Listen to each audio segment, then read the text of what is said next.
Labą dieną, kolegas. Senai girdėtas, senai matytas. Bet ruduo, kažkaip motivacijos mažiau daryti video. Bet nusprendžiau, reikia parodyti, koks judesiukas ūkį dabar yra. Na tai rudenį, kaip visada, šiek tiek darbų mažiau. Aišku, tų darbų nėra mažiau, bet tiesiog greičiau temsta kažkaip ta motivacija darbus dirbti mažesnė. Bet vis tiek judam į priekį po biškelį. Dabar intensyviai veža mėšlą. Tai iš tikrųjų nemažai to mėšlo esam atsivežę, bet turėsim nutraukti darbus mėšlą, nes šiandien kraunam pirmą fūrą rulonus į Joniškį, tai bandyminę fūrą, žiūrėsim kaip gausis, bet viskas turi būti liuks. Dėl to nutrauksim ir mėšlo vežimą, vien dėl to, kad trūksta antro didžiaisybą, šiaip dar su kita fūra galėtume pavežti mėšlą, bet nėra su kuo pasikrauti. Tai tiesiog reikės nutraukti mėšlo vežimą ir reikia tikėtis, kad pratęsim mėšlo vežimą pavasarį. Tikrą garažą įsipūtėm lubas pūtom, tai tiesiog dėl šilumos, kad šiluma nepabėgtų ir kaip laikiną šildymo priemonę pasistatėm patranką. Iš tikrųjų vyriokai remontavo fūrą, tai sakė visai neblogai, šildo tai tikrai gerai, aišku yra užimas, bet pirmiem metam bus gerai, paskui galvosim kažką rimčiau. Na ir be abejo, prie ūkio nupirkom žvėrį, bus dabar su kuo laukus apžiūrėti. Džypas, naujas, galima sakyti.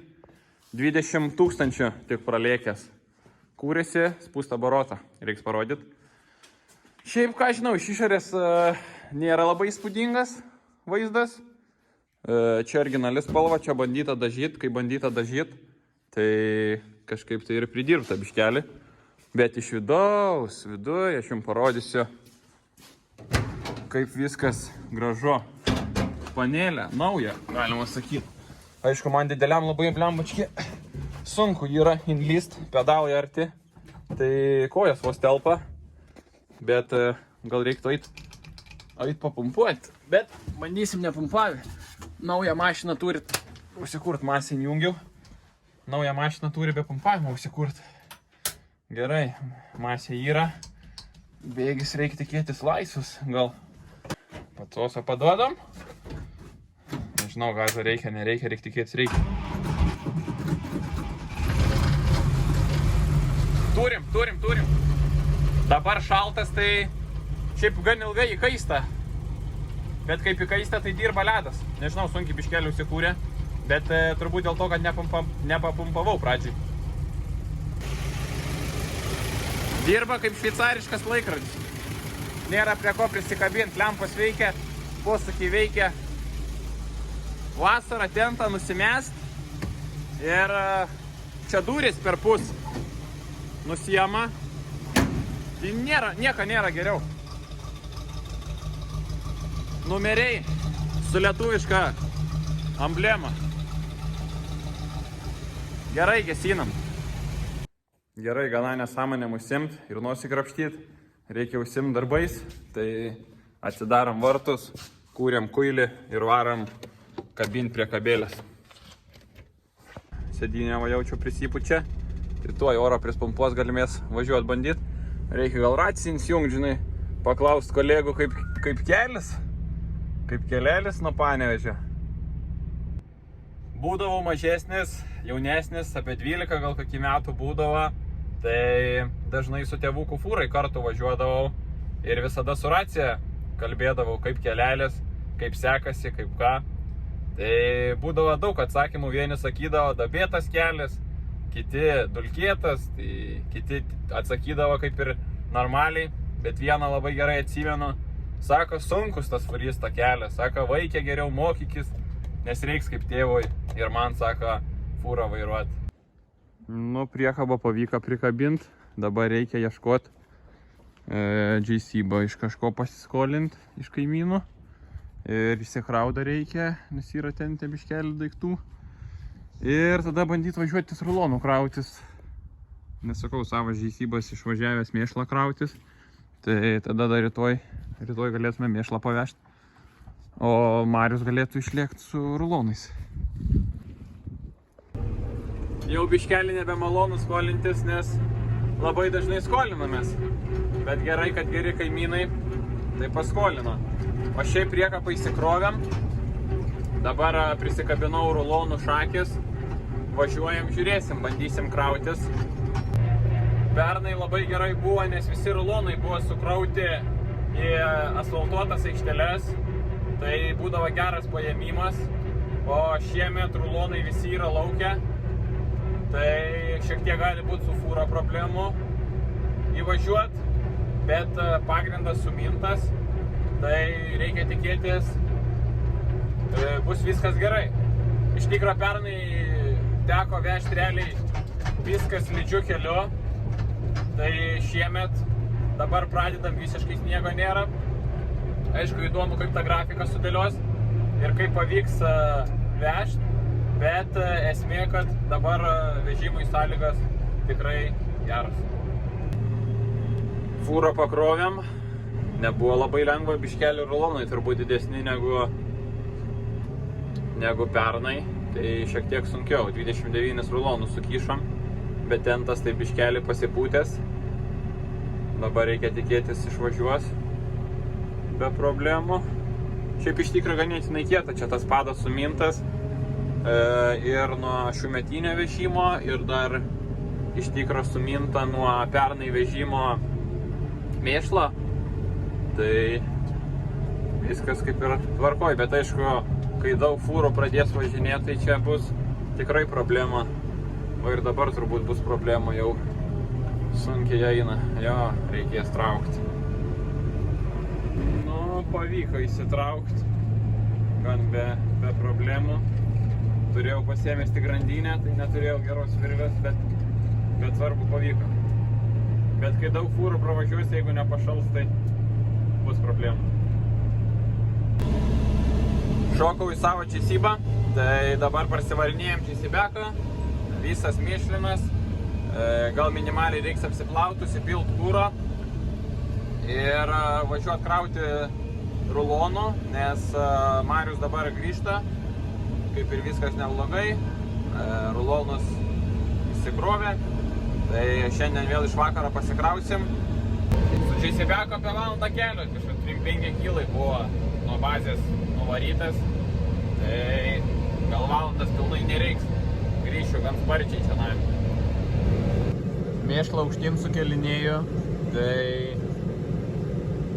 kai pabėga azotas, karuoja, bet nieko nepadarysi.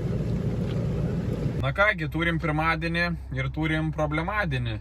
Tai vienu žodžiu oras už lauke prastas, bet nusprendėm varyt maną į servizą. Nes vienu žodžiu, 2 reisus į Joniškį padarė ir pradėjo grybauti elektrą. Tai tentą prikabinam prie DAFą, dabar DAFas važiuoja į Joniškį. O maną nusprendėm varyti į servizą, bet ant tiek užgrybavo, kad vienu žodžiu nebevažiuoja, nebeusikūrė, klaidų milijonas. Tai įsikvietėm pagalbą, bet reikia išimti pusašį arba nuimti kardaną. Tai pusašį bandžiau nuimti, nusukiau perėjimą šitą, tai dabar einu ieškoti 22 galvos ir reikia tikėtis pavyks nusukti, nes kardaną nuiminėti irgi daug darbo. Ta mane elektronikas pilna, problemų pilna, DAFas tai nulis problemų, ta prasme pili kūrą ir važiuoji ten, jeigu kažkas sugenda, tai pačiam išeina sustvarkyti, o mane tai išmetė klaidą ir viskas, važiuoja į servizą, servizė pinigų krūva, tai taip ir gaunasi. Dar kaip tyčia neturiu galvutės 22. Ta prasme, čia 3/4 tas, tai būtų labai gerai, nes pas mane ta akumuliatorinis sukiklis ant 3/4 yra ir turėjau perėjimą ant 1/2, tai kaip rodžiau nusukė, tai jeigu tokią uždėčiau, gal ir atsuktų, nes vieną varžtą atsukiau. Ten ant klyjų tie varžtai susodinti ir neina atsukti, tai reikia bandyti pasimti kovaldą gerą galvą, gal duoti smūgę ir gal atsisuks. Galvutės rast nepavyko, tai vienu žodžiu radau paprastą, su 1/2, šitokia nebloga storesnių sienų galvutė. Šitas ar taip nereikalingas, tai bandysiu va taip gerai užvyrint ir reikia tikėtis atsukti pavyks. Nes miestą irgi neaišku, ar gausiu, negausiu, tai dabar greituoju būdu užsivyrint ir bandyti atsukti, nes su vamzdžiu, kalk, nekalk, vis tiek neina. Įrankis atrodo taip, puikiai pasteisina, ne iš pirmo karto, vieną galvutę sulaužė, dabar dar storesniais kantais ir atsukė pūsą šis vietai. Lauksim pagalbos ir bandysim traukti. Vėjas didelis, bet tikiuosi kažkas girdisi. Tai vyksta krovimo darbai. Šlapia, bet kažkaip pavyksta. Ten fūras didžiakupės instumų atbulų. Tai šiek tiek paprasčiau, tentas. Tai reikia per šoną krauti. Didžiakupės per galą pakraunam. Bet šlapia tai baisiai. Dafukas atvarė. Pririšėm, viskas ledas. Manukas baigė pasiekti servizą.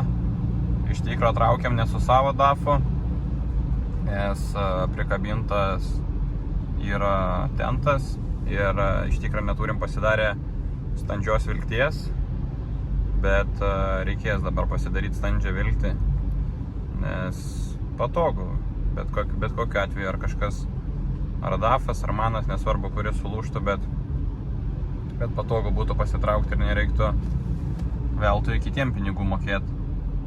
Tai gan geras dalykas tas standį vilkstis. Nu, šiandien ne tik manui gerai sekas, bet ir dafui. Sprogo tentui ratas ir biški stabdžiai užkaito. Minimaliai, diskas raudonas. Tai labai gera dienelė. Fūrą apsitvarkėm, pasikeitėm ratą, viskas kaip ir neblogai. Dar įsivarėm kiravietsą į dirbtuvės, apšils biškelį, tai reikės biškį pasiremontuoti. Reikia stabdžius pasidaryti, kad būtų stabdžiai. Tai reikės visus ratus nuimti, susižiūrėti kaip ten kas, nes dabar visiškai stabdžių nėra. Tada vairo siurblį reikia pasikeisti.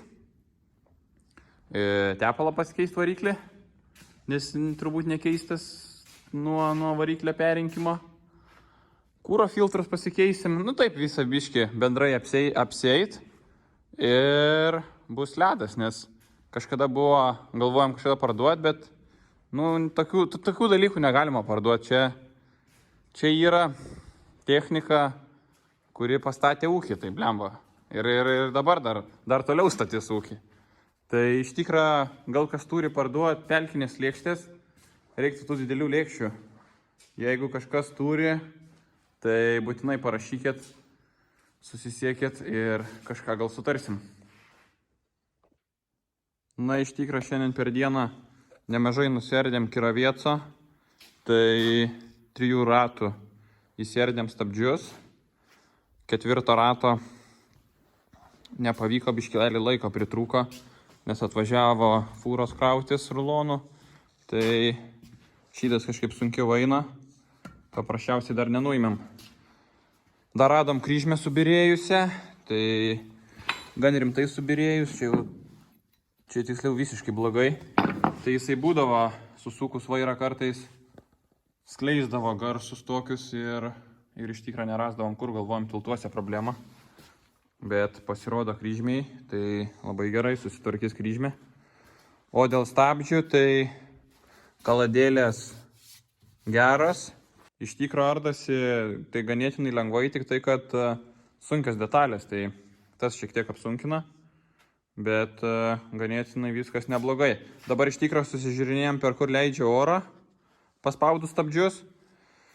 Ir viskas. Ir nes yra daug kur leidžia, yra vamzdeliai trūkę, tai paprasčiausiai stabdžių dabar visiškai nebuvo, hyrovai realiai galima sakyti, vienas ratas gal šiek tiek stabdė, tai per viso tas oras išeidinėja.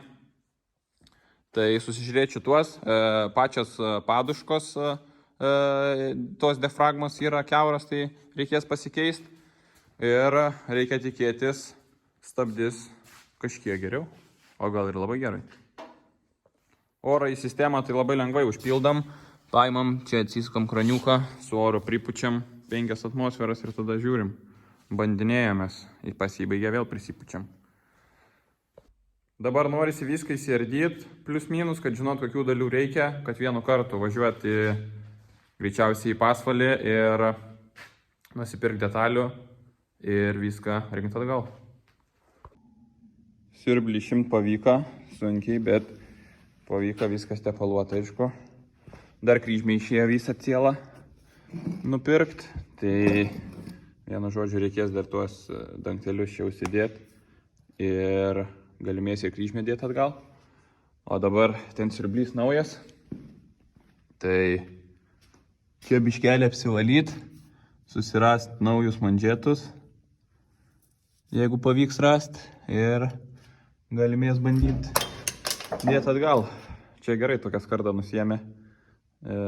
Nusiėmė ir daug patogiau, nes iš kabinas ten yra dangtis, bet iš kabinas nelabai nuėmsi. Tai dabar, kai ratų nėra, labai viskas neblogai. Su rūliais dabar tokia situacija. Baisiai šlapė, bet dar fūrų traukti realiai nereikia, įvažiuoja atbulu. Gal ten reiktų nevažiavimą išpilt skaldos mašiną, palyginti būtų tikrai geriau.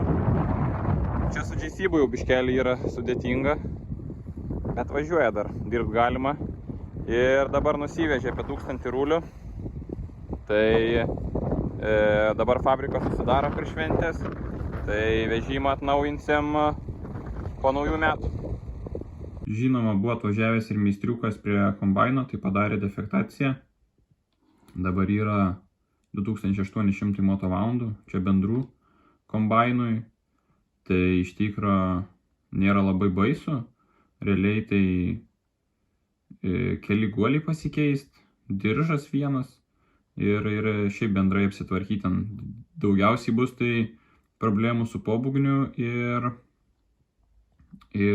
šituo atmušimo biteriu, nes daug akmenų šiemet pagavau, tai paprasčiausiai reikės išsimt ir tą biterį, ir pobūgnį, visą įsitiesint, o daugiau tai viskas labai paviršutiniška ir gan kaina, gan normali. Nu, žinoma, pernai buvo daug investuota, tai šiemet kur kas pigiau. Su kėderiu turim šiek tiek liūdnesnę situaciją, reikia visų 3 diržų, peiliukų visų ir pirštų. Tai kas išeina netoli 8000, jeigu originaliom dalim, tai gal kažkas žinot iš kur gauti pigiau ar neoriginalių detalių, nes gan nemaži pinigai gaunasi investuoti kėderį. Žinoma, žiemą reikia ne tik remontų simt, bet ir mokintis naujų dalykų. Tai norėčiau parekomenduoti Geface programą. Tikrai neblogas lietuvių kūrinys. Pats naudoju jau nuo tų laikų, kai dar buvo nemokama. Dabar jau gaila, bet yra mokama programa. Turi nemažai funkcijų. Realiai visų aš jų net neišnaudoju, bet pagrindinės, kurias naudoju, tai susidėlioju visus pasėlius. Labai patogu, jeigu, pavyzdžiui, yra ūkyje naujas darbininkas ir nereikia laukų aprodyti, tiesiog pasakai, važiuojam į tą lauką, atliekam tuos darbus. Tai šitas yra labai patogus dalykas. Be abejo, yra melioracijos planai, kuriuos irgi galima greitai telefonį įsitraukti, pasižiūrėti, kur koks rinktuvas yra. Na ir žinoma, turi daug kitų funkcijų, tai tokių kaip tręšimo, purškimo planavimas, iškart jų įkėlimas į žurnalą, kas sutaupa nemažai laiko. Be abejo, hektarinės kainos, savikaina. Tai iš tikro pasėdėjus, pasimokinus, tikrai vertas dėmesio kūrinys, kuris pagelbėja ūkį. Tai užbaigdamas video noriu visiems labai padėkoti, kas mane žiūrėjo, kas prenumeravo, kas rašė komentarus. Tai iš tikro kuriu tik 1 metai, tai yra kur tobulėti, kitais metais tą ir padarysiu. Be abejo, visiems noriu palinkėti gražių artėjančių švenčių. Na, išskirtinai ūkininkam palinkėsiu, kad 2025 metais lytų tada, kada reikia, saulė šviestų tiek, kiek reikia, derlius būtų ne tik geras, bet ir kokybiškas. Tai iki kitų metų, iki kitų video.